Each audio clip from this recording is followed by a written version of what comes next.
How's it going, Kittanning? We are back with another episode of the Greatest City in the World podcast. We've been having discussion on Kittanning 300, which is our mission to be one of the best small towns in the United States by the year 2027. So, continuing our conversation with Mike Rizzo today. How are you, sir? Good.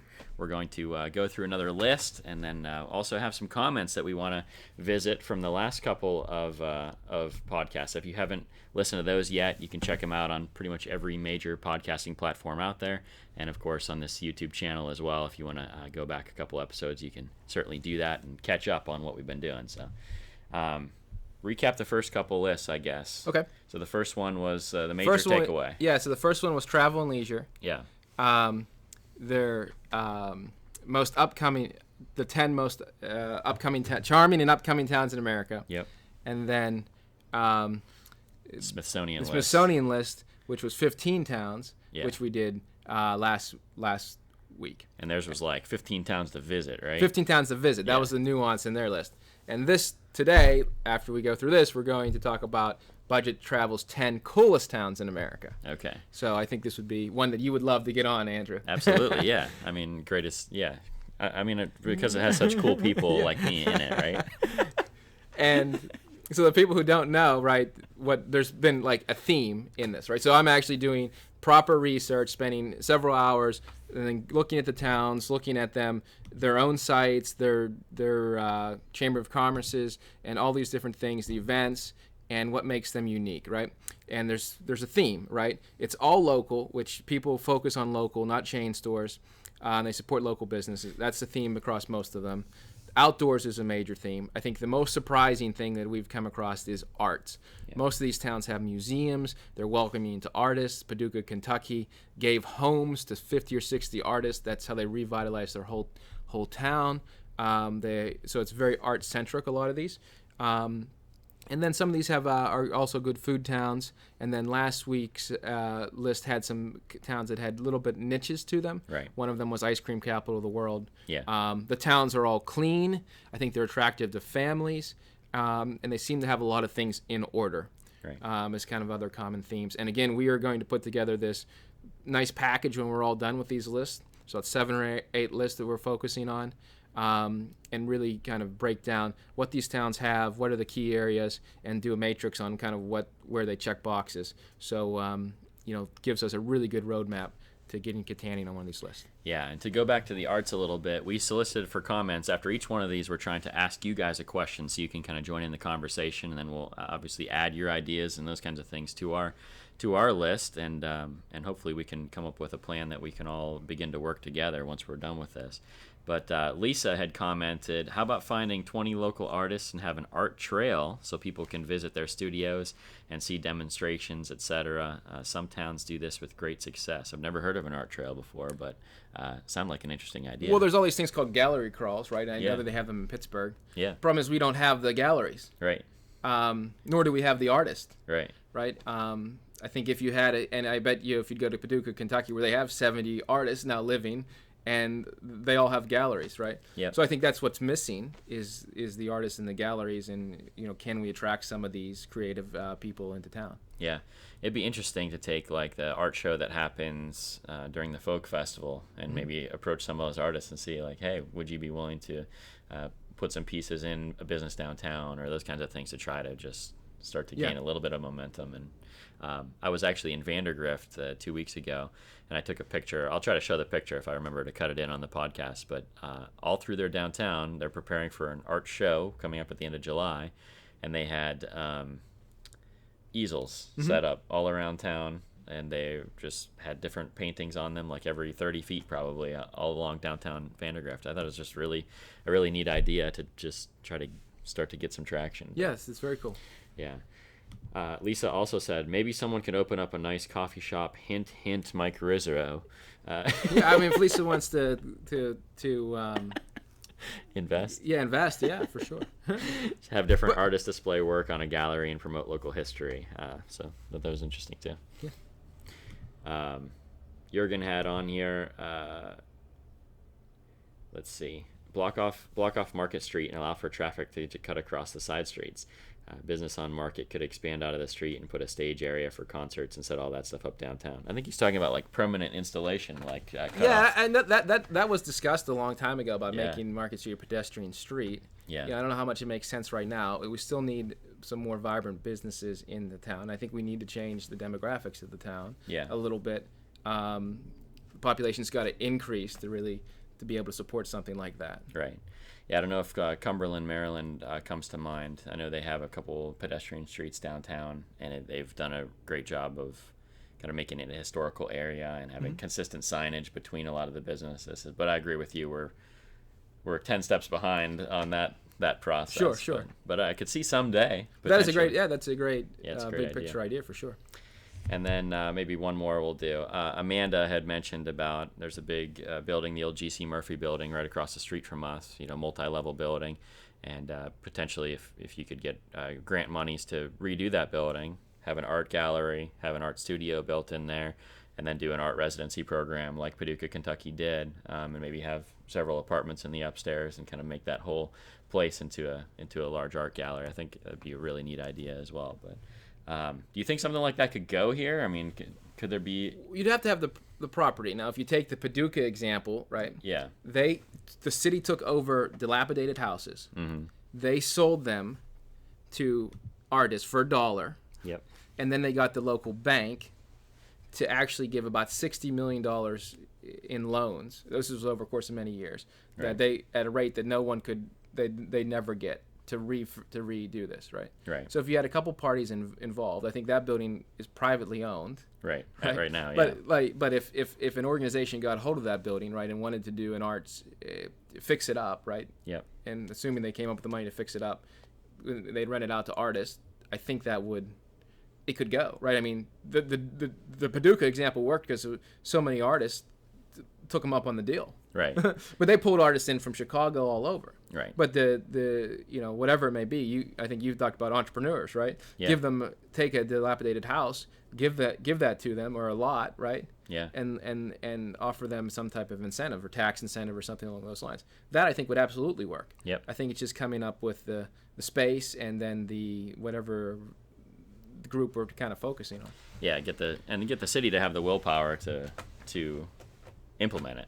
I mean, I think you can't just be a private citizen trying to do it. It can't just be a business trying to do it. It has to be kind of local government, business, and private people all coming together. Or Rosebud Mining could do it. Yeah. I mean, Kittanning has a massive corporation that has a pretty big revenue flow. Right. They could do something like that. Right. In Paducah's example, the city took over, and then the bank invested all this money into the town. Right. The city just gave them the properties, and they were out. They said, we want artists. They gave the vision. They gave them the properties. If you look at some other towns, how they've sparked, maybe one big spark. So, a company could move in and potentially do something like that, or Rosebud could say, hey, we're going to give $5-6 million to do something like this to kind of revitalize town. Right. So there are ways for this to happen, right? Yeah. Privately, as well. Yep. Okay. Well, just some interesting comments there. So we'll try to continue to share your comments as we go through these lists. So at the end of this one, we'll ask another question, and then we'll make sure to check for your responses as well. So let's get into it. Yeah, great idea. So this is the 10 coolest towns in America. I think if Andrew would probably drop the proverbial mic if we made it, right? This is budget travel. They do this list. Actually, this list is hot off the presses. It wasn't even out the last time we talked. It came out, I think, Friday afternoon. Yeah. So the 2018 list is completely different than the 2019 list. It has 10 towns. I found two things that were consistent across this list. Right? They're outdoorsy, right? And they have these vibrant downtowns. So they were looking for, I think, very specific, vibrant places that people would want to go, hang out, or move to. First town on the list is Provincetown, Massachusetts. Has 3,000 residents. Yeah. But in the summer, it has up to 60,000 residents. It's very the tip of Cape Cod. Yeah. So it's really good for seafood, but they have all these arts, and it's like a happening summer beach town. You said 3,000 to how many? 60,000. Holy moly. Okay. So that's insane to think about. Yeah, that's crazy. But it's really almost like a vacation spot. So I don't know how much we can take from it, but they've created some really vibrant things. They actually did do something that is unique. They built a pilgrim monument there in the 1900s that's 200 feet high that people can climb. Oh, wow. And it's still the #1 tourist attraction in town. Okay. And they can see out over Cape Cod and the bay in Massachusetts. Yeah. I always wondered, like, if we could build, like, one big thing. Someone else was telling me in Gatlinburg, Tennessee. Right. They have the kind of the incline. Yeah. Yeah, it's telling us about that, and it was just like, there's potential here for something like that. If someone would want to take it on. Right. Someone, maybe a private person, would do something. Yeah. And that it'd stand the test of time. Like, look, when I've gone to Europe and stuff, we climb all these different towers that were built, or churches and things like that were built hundreds of 500-600 years ago, right? And they still stand, and they're still the places to see. Yeah. Right. And even like the town squares and stuff are still still there, right? In Munich, all the beer halls from the 1300s are still there. Right. So yeah, that would be awesome to have something, a hook or something to bring people in. Yeah. Second town is Pacific Grove, California. Now, it's on the coast. It's very outdoorsy. The thing I took away from this is, it has the ocean, but it also has lots of B&Bs, right? So you have this really quaint small town feel. All these places in this list had what I would consider independent lodging. Bed and breakfasts, and they note a lot of this in the list. Bed and breakfasts and independent hotels, not chain hotels. Okay. Right now, none of that doesn't exist in Kittanning right now. Right. And I think if you have a vibrant town, you have people wanting to come to your town to visit, something like that could potentially work. But that's something that stood out on this list because it was commented on a lot by the authors of this list. Yeah, I know of one around here, and it's a farm B&B. Mm-hmm. It's not even on the river. Mara, I believe her name is. I don't know if you know her, but I always see her on Facebook and Instagram, and she has this nice little apartment on their farmhouse, and people come, and it's like agrotourism almost. Like they come and stay on the farm on their way through, and she's killing it. I mean, so there's tremendous opportunity for that around here, especially if you owned a house on Water Street or any house along the river. I mean, just I would have it on Airbnb tomorrow. Well, the question and the trail. I mean, if the trail came, so people. Yeah. This is why I promote the trail. The trail is 50 miles from Pittsburgh, right? Yeah. So biking, you can basically do 50 miles a day. And if you look at the trail from Pittsburgh to D.C. or any big trail in between two major cities, every 50 miles is a hub of economic activity. Yep. Right. So the impact that would have on Kittanning and Fort City, if the trail would go the whole way to Pittsburgh, would there be a market for B&Bs and even more restaurants? Yep. Okay. So the third town on the list is Park City, Utah, which is a really tough one to compete against because they had the Olympics. Right. I don't think Kittanning's going to have the Olympics. Yeah, I don't think so. Maybe, no. Maybe 1 year. Summer Olympics, maybe in Pittsburgh, and we could steal an event. Yeah, we could steal an event, which would be a good idea. But they have 100 independent shops downtown and 50 independent restaurants downtown. Wow. They also have Sundance Music Festival.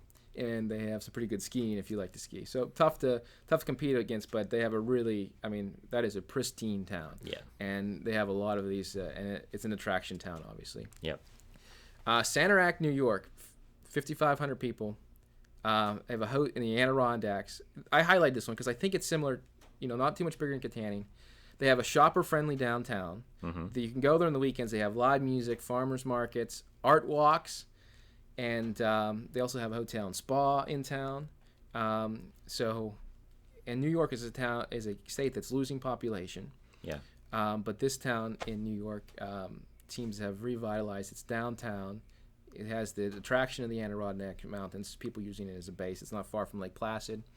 And it's vibrant. Yeah. I think people have a tendency to think of New York and only think of New York City and not realize that the entire rest of the state is almost exactly like Pennsylvania. To think of those areas, sure. Very, very similar geographically and even economically in some ways. That there's a lot of economically depressed areas there that have massive potential. What was it? Saranac, New York. Yeah. Okay. I think they have a brewery there too. Yeah. Because I recognize the name, but I don't. I looked over the list before, but I don't know why. I don't remember seeing that one. I have to go look at it again. Milledgeville, Georgia is the 5th town on this list, Andrew. Okay. That's a bigger town. It's 19,000 people. Yeah. It's not far from Atlanta. But, again, it's a town that revitalized its downtown. It's full of bed and breakfasts. It has kind of the southern vibe, some southern restaurants, and that's kind of why they suggested it for the list. Mm-hmm. A lot of these towns are not far or reachable from a major city, sort of like Kittanning is from Pittsburgh. Right. Bastrop, Texas is another town that is just outside of Austin. It's like 30 minutes, right? And they have a great downtown. They revitalized their downtown from everything. They have 130 places on the National Historic Registry. This came up in this article too. Wow. That a lot of these towns have took their old places and revitalized them and got them put them on the historic registry. They have done some pretty cool things in this thing. They've done a lot of arts, and they have a lot of downtown shops. They also have something where they have some type of park where they planted all these trees from all around the world. Okay. That don't typically grow in Texas, and people come to take pictures in this park, and it's like my understanding, it's like a city block. Wow. This is a town just outside of Austin that attracts all these people in. And do you know of anything that caught your eye with this town? I thought it was pretty cool because I think they kind of created their own like hangout. Yeah. No, I mean, what was it? I don't remember. Bastrop, Texas. Yeah, but I don't remember what were you thinking? Or you just thought? Well, no, I didn't know if you had anything to add to it. But yeah. I mean, I think that, they have a great downtown. And I think this is one thing about this list is these places have created vibrant downtowns.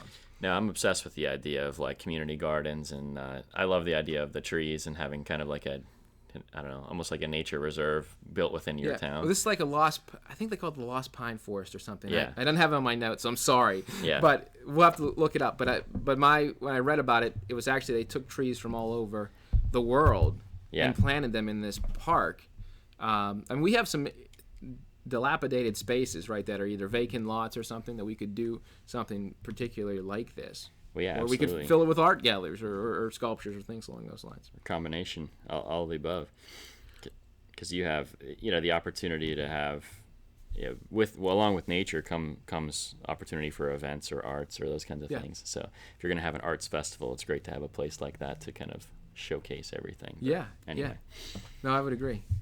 Next town is Lanesboro, Minnesota. Do you know this town, Andrew? No, I'm from Minnesota. Never been to Lanesboro. Never even heard of it. It's honestly. the smallest town on the list. It has 722 people living in it at the last census. Right. The very first comment on the budget travel article was no chain stores. Yeah. But this town was a town that was really big in the 1800s because of mining. Yep. And it fell apart, right? But they somehow were able to save a lot of these buildings. They have 30 buildings on the National Historic Registry. Yep. And they are also one of the first towns to come up with the idea of rails to trails. Yep. So I thought that was interesting. I'm assuming that their trails go somewhere. Yeah. But the rails to trails has led to some bed and breakfasts in town. Yep. And again, really small town that's gotten some publicity. Well, in a lot of places in that kind of northeastern quadrant of Minnesota, I mean, that was the iron country. Yeah. And so even when Pittsburgh was making steel, a lot of the iron came from Minnesota, came across the Great Lakes, ended up in Pittsburgh, turned into steel, and shipped to New York. So you kind of have all those connections in between. So all of those rail links, all of those waterway links have now turned into tourist destinations. Yeah. And you look at Armstrong County, I mean, our history is not all that different from that. Sure. A big manufacturing town, and all that infrastructure that was built to make Kittanning into what it was is still a huge asset. Yeah. Yeah, look, and I think this is a town that we could learn something from. Absolutely, yeah. Right? Yep. Next one is Seaward, Alaska. It's probably a town we can't learn too much from because it's in Alaska and it's a fishing destination. Yeah. And it has some of the scenery of Alaska. It's one of those. They have really good outdoors, right? And they have some things that we don't on the bay. Yeah. Had the Iditarod. Yeah. Part of the Iditarod Trail, I believe, as well. So some of these I think Kittanning relates to well. Some of these, like Park City, Utah, Seaward, Alaska, they're different style towns, right? And they're probably a lot of things we can't copy, but maybe there's a few things we can. Yeah. I would assure you that Seaward, Alaska, a nice clean town, pretty easy to do business in. I would guarantee it, and I can know if you go to their chamber site, they have lots of little shops that they're promoting as well. Yeah. Now the next one is an interesting one. Fulton, Missouri, because it's the second time it was on the last list that we talked about. Right. So Fulton has 60 buildings on the National Historic Registry. We talked about it having this college, Westminster College, in it. and it's where Winston Churchill did a famous speech. Now, I'm not a political guy, but I know that many other politicians and U.S. presidents have gone to this college to give speeches. Right. They also have invested heavily in arts. They took a 32-foot section of the actual Berlin Wall and moved it to Fulton, Missouri, because it has the tie of them trying to fight against communism, all this stuff, right? Yeah. And then they put sculptures around it. It's a quintessential American town. It's really one of the only towns on these lists that actually have a college. I thought that a lot of these, going into this, I thought we'd see a lot of college towns. We aren't. This one actually has a college. But it's interesting because now it's been on 2 lists. It's the only town so far to be on 2 lists. Yeah, and I don't know. Those kinds of like historical events, we had, was it JFK, right? Isn't there pictures of JFK on the streets of Kittanning? Sure. And so it's like, just to play up on a lot of that history, I wonder how much of that we could... Yeah, I think our history goes back further. Well, yeah, absolutely. I was thinking like Texas, you're talking about all these buildings on the historical registry. Every building in Kittanning is like older than... Well, it'd be older than anything in Texas. They weren't settled, at that point. So certainly, but I don't know how many, what buildings are on the historical registry around here. I don't know. Has anyone ever even pursued that for any of these? Because you look at like the Next Year Bank building. Right. I mean, you just look at the architecture and this the way that some of these buildings downtown were constructed. Mm-hmm. There's got to be a huge opportunity there that we're missing out. Well, Kittanning has a lot of churches. Yeah. Right. I still want to know why the Presbyterian Church took down their roof. Yeah. All the old pictures of Kittanning have this big roof on top. Yeah. But maybe some of those could get on it. I don't know, but I think we should maybe team up with the museum and try to identify that. I know the Citizens Bank, the building the Citizens Bank used to be 3 or 4 stories, and people were very upset that it was cut down, and that it was a beautiful building. But unfortunately, we have lost some of our historic buildings in town. But I'm just thinking, when you think of applying for grant monies and trying to, get some of these things moving forward, it has to be of extreme value to be on the historic registry, I would assume. I don't know, because some of these towns have 60, 70 places, and they're not bigger than Kittanning. Well, right. That's what I'm saying. I don't know. Something to look into. Look, Lanesboro, Minnesota had 722 people, yet they have 30 buildings on the historical registry. Yeah. And so if any of you know that process, get in touch with us. We're interested to talk to you. but why it's important is it's a selling feature, right? If we want to brand Kittanning as a historic place, right, or at least one of the virtues of Kittanning, right? Right. That evidence is good to actually help get us stories and attract people, too. It's another thing you can put in the brochure of Kittanning. Absolutely. And then the final town is Bath, Maine. Yep. It is the Little Portland. So it's about 40 miles from Portland, and it's really a hip, it's art scene, and has some great seafood. I'm sure there's some good places to stay there too. I thought it was neat because it actually pulls people from Portland. Yeah. It's for more of a less of a city, more of a kind of a local vibe feel. And that one again, I think, was a manufacturing town that switched to tourism. Yeah. And so I don't know. I just still believe 100% like that's the turn that we're trying to make here. That's the direction I think we should try to go. I know a lot of people really are still hoping that some big manufacturing place is going to come here and set up shop, and hopefully they do. I mean, that'd be great too. But I think we still have to make this turn from tourism, because if the manufacturing happens, it's not going to happen downtown Kittanning, because the river isn't the asset anymore. You can't even take goods down up to Pittsburgh because the locks aren't open. Yeah. So if you're going to set up shop, it's going to be on 28 somewhere, or if the 2866 would turn 4 lanes, and that becomes a whole different ball game about putting something out that way. But I think we have to make that turn either way, like all these towns seem to have done. Revitalize downtown, fill it up, and one of the things that we know on this list is none of these towns made the list because they are job hubs. Right. Some of these are close to cities, but but the property values in these towns are much higher than they are in Kittanning. Right. Because they've created such a nice place to live that it's accessible to a lot of these cities. Mm-hmm. But a lot of this stuff was driven by either private, a spark from the public sector, or just a few things to kind of get moving, and they combined it with a niche or combined it with something outdoorsy, and it got rolling. Yeah. But I mean, we talked about that last time. It's not, Apple's not moving in here, right? And rechanging. They haven't moved into any of these towns and changed the game. These towns have done it kind of from a grassroots standpoint. Yeah. Yeah, I think we have to look at that. I've had this conversation, 4 or 5 times in the last week, that we can sit and wait and wait and wait for like the next big thing to happen, or we can just start making incremental changes now, and we'll probably have things turned around by the time that next big thing would happen anyway. And if it does happen, then great. It's just it's making the pie bigger. But I just think we have to begin to make this turn right away. Awesome. It's too late. It's already too late. It's needed to happen 20 years ago. Yeah. We're already behind, because we could have been one of these towns by now, probably. Yeah. If someone had taken a vision like that in 1980 and saw, hey, this whole manufacturing thing isn't working out, we could have been Paducah, Kentucky, or we could have been Bath, Maine, or Paducah, whatever. Kentucky started in the 80s. Right. And they turned it around in the 90s with their artists. Yeah. So what do you think's the big theme from today? What's the? Well, I think vibrant downtowns. Yeah. I think places to stay. I mean, that's the first time it's come up, and I think getting on some more things like Natural Historic Registry. Yeah. But Kittanning doesn't have any places to stay. Right. Maybe they come second, right? Maybe there's got to be a place to go, a place to stay. But I think certainly vibrant downtowns, certainly the places to stay, stood out to me. I was just talking to someone the other day. They said that someone in the courthouse, I don't remember, one of the elected officials, it was their turn to host all of the person for their position for the state. Mm-hmm. So all the counties come together and they have these events for the treasurers or for the commissioners or whatever.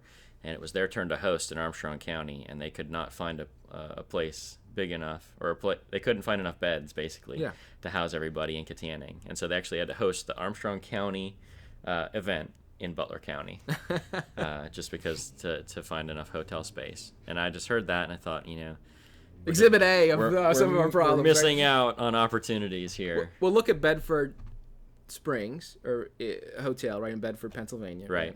They revitalized that, right? And, I know many businesses, when I was with Direct Energy, we brought people from all over the country. Mm-hmm. We stayed there and did and they had conference rooms and whatnot. But we don't have that to scale here. Right. Maybe we need something like that. I wonder if we could be like the first town to put together, 50 bed and breakfasts that all coordinate efforts. And so if you want to host an event here, sure, you have one central community location where they could host an event, and then all the bed and breakfasts could be, where people stay throughout the week. I don't know. It'd just be interesting to try to come up with a different idea of how could we do that without having to find a $20 million investor for a new massive hotel. I mean, you have you go to Omni, right, and say, do you guys want to put a spa north of Pittsburgh on the Allegheny River, right? Yeah. Or you do something where you have a bunch of little bed and breakfasts. And maybe if downtown starts to revitalize a little bit, you'll have people opening, mini hotels or whatnot. Right. Okay. So the question that we pose then is, how do we make a more vibrant downtown? Or I would say that's the question for this week, is how do we make a more vibrant downtown? Yeah. I know you love that question. I do. I'm obsessed with that question. They're probably tired of hearing that question, because I know the answer is over and over again is obviously fill up the downtown spaces. But I think maybe that places to stay helps answer the question of what do we fill it up with? My part B would be, okay, is there anything, recommendations you have for places to stay? Yeah. Because they don't exist in Kittanning. Right. And, maybe that's a tie-in with the trail and that needing to be connected. I don't know, but I'd love to hear what people say. What could work? Could we do something where people come in and stay? Yeah. When people come and stay, they shop, they eat. Yeah. And that has certainly a domino effect. I think maybe another follow-up question, too. You're giving too many follow-up questions, Andrew. I know. We're diluting it now. I wonder if people out there think that Kittanning is a place that is worthy of investment. Because I think that holds a lot of people back. There's a lot of people out with $100,000 that would be willing to start a business in other places, but they don't believe that the future of Kittanning is bright, and so if they're going to invest, they don't want to invest here. Personally, I think if the trail opens up, Kittanning, if the Pittsburgh to Erie Trail is complete, Kittanning automatically gains millions of dollars in tourist revenue for those people that are willing to invest today, set up their business today, and those businesses will see a huge bump when that happens over the next few years. But I'm just wondering, do people think that this place is worth investing in, or is it just going to be me pouring my money and resources downtown? Well, I think it's no, right? I can tell you this, that I talked with Marcus Lemonis, right? Everyone knows him. He has a show on CNBC, right? About putting he owns Camping World. That's how he got he's most famous for it, and then he started the show, right? Yeah. But I said, why don't you guys open a Camping World in Kittanning? Yeah. And he was really receptive. Boom. He responded right back to me. Then he put his land guy on it, and 20 minutes later they said no, and I said why, and 2 minutes later they said why. We don't have enough population, and we don't have enough wealthy people, or excuse me, we have wealthy people. We don't have enough middle class. Okay. And I always said, hey, to get more middle class, we need a better place, like Whole Foods could vibrate in the town. But for right now, to do something in Camping World style, right? But I think that there's a lot of business people, this is my take, because I've been somewhat close to it, is we still don't have enough middle class, and I know that we desperately want to raise people out of poverty here. Right. But we don't have that base enough to support, a lot of different things right now. Right. And I still think getting the population turned around is a key investment step. Okay. So I don't know. Just maybe that's conversation for a future episode, but I think that's enough information for today. Yeah. So just to bring it back, the one question you're supposed to answer: how do we make our downtown more vibrant? And if you want to comment on any of the other things that we talked about, go ahead and put it down there, and we will be happy to discuss it. The tipping point, Andrew. We need to find the tipping point. Yeah, absolutely. Because I bet once you become Saranac, New York, or you become Lanesboro, Minnesota, then all of a sudden those bigger companies start to look at you more seriously and say, well, maybe this place doesn't have the population now, but they're certainly going in the right direction. Yeah, a lot of these towns have 50 or 60 independent shops. That happened because through dominoes, right? Yeah. Boom, boom, boom. Yep. And that's what needs to happen here. Yeah, absolutely. Well, it's been super interesting. Hopefully you guys enjoyed this as well. We'll be back next Friday morning as well. So be sure to watch out for the future episodes of the Greatest City in the World podcast. We have 5-6 more lists to go through. Yeah, so 5 more lists, and hopefully we're learning, because I feel that we're learning every week. Yeah, we're definitely learning, and like I said, at the end of this thing, we'll do maybe more than one wrap up episode where we kind of lay out a more detailed plan of and we have takeaways, so we're going to put together, I think, next steps with the data that we've got. Yeah. Well, I'm pumped for it. Hopefully you guys are too. We will see you in the next one. Thank you.